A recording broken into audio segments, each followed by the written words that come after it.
Hi guys, இனி நம்ம movie ரிவ்யூவில் கிணறு படத்துடைய ரிவ்யூ தான் பார்க்க போகிறோம். இந்த படம் அமேசான் பிரைமில் தமிழில் அவைலபிளாக இருக்குது. மறக்காமல் செக் அவுட் பண்ணி பாருங்கள்.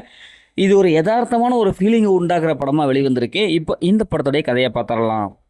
ஒரு அழகான கிராமம். அந்த கிராமத்தில் தான் நம்ம ஹீரோ இருக்கார். ஹீரோ ஒரு சின்ன பையனா, அவங்களுக்கு ஒரு பாட்டி இருக்காங்க, இவங்களுக்கு யாருமே கிடையாது.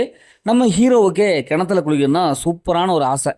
இதனால் பல இடங்களாக ட்ரை பண்ணியிருக்காரு, ஆனால் முடியலை. ஏன்னா காரணம் அவங்க பாட்டி. ஏன்னா அவங்களுடைய பொண்ணு, அதாவது ஹீரோவுடைய அம்மா வந்து அந்த கிணத்துல தான் இறந்துருப்பாங்க. அதனாலேயே கிணறு கண்டாயோ. ஆனால் நம்ம ஹீரோ தன்னுடைய நிலத்தில் எப்படியாவது கிணறு வெட்டணும் அப்படின்னு சொல்லிட்டு ஒரு லட்சிய கனவோடு இருக்கார். இப்போ இறுதியில் அவர் நினச்சபடி கிணறு வெட்டினாரா இல்லையா, அவங்க பாட்டி தன்னுடைய பேரனுடைய ஆசையை பூர்த்தி செஞ்சாரா இல்லையா, இதற்கிடையே விவேக் பிரசன்னா வேறு அவருடைய கேரக்டர் வரும். அவருடைய கேரக்டர் என்ன, இறுதியில் என்னாச்சு அப்படிங்கிறதான் இந்த படத்துடைய கதை. இந்த படத்துடைய ஃபாஸ்ட்னு பார்த்தாவே நம்ம நினைக்கிற அளவுக்கு சீன் பார்த்து பழக்கப்பட்ட சீன்ஸ் எல்லாம் கிடையாது. புதுசாக யோசிச்சுக்கிறாங்க. அதே மாதிரி புதுசாக ட்ரை பண்ணி அதில் வெற்றியும் கண்டிருக்காங்க. ஏன்னா வித்தியாசமான சீன்ஸ்லாம் இருக்குது, ப்ராக்டிக்கலாக இருக்குது, சினிமா தானே கிடையாது. அதேமாதிரி கிராமத்துடைய அழகை, அவங்களுடைய வாழ்க்கை முறையை சூப்பராக காமிச்சிருக்காங்க. படத்தை நடிச்ச எல்லாமே சூப்பராக பர்ஃபார்ம் பண்ணியிருக்காங்க. குறிப்பாக ஹீரோவாக நடிச்சிருக்க அந்த குட்டி பையன், சின்ன பையன் நல்லாவே பர்ஃபார்ம் பண்ணியிருக்கான். அவங்களுடைய ஃப்ரெண்ட் சர்க்கிள் இப்படி 90s காலகட்டத்தில் எப்படி இருப்போமோ அந்தளவுக்கு நல்லாவே காமிச்சிருக்காங்க. விவேக் பிரசன்னா அவங்களுடைய பிளாக் ஸ்டோரி நல்லாவே வந்திருக்கு, பேக் ஸ்டோரி நல்லாவே இருக்குது.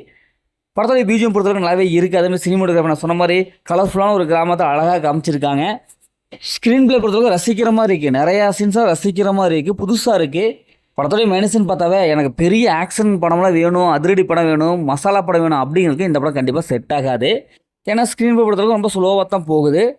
இந்த படத்தில் அந்த மாதிரி சீன்ஸில் எல்லாம் ஃபேமிலியோட பார்க்கலாம். மொத்தம் அந்த படம் சூப்பராக சொன்னாங்கன்னா இந்த படம் ஒரு ஒன் டைம் வாட்சபிள் தான் நான் உங்களுக்கு சொல்கிறேன். ஓகே, இதே மாதிரி எடுத்து ஒரு புதிய மூவி ரிவ்யூவில் சந்திப்போம்.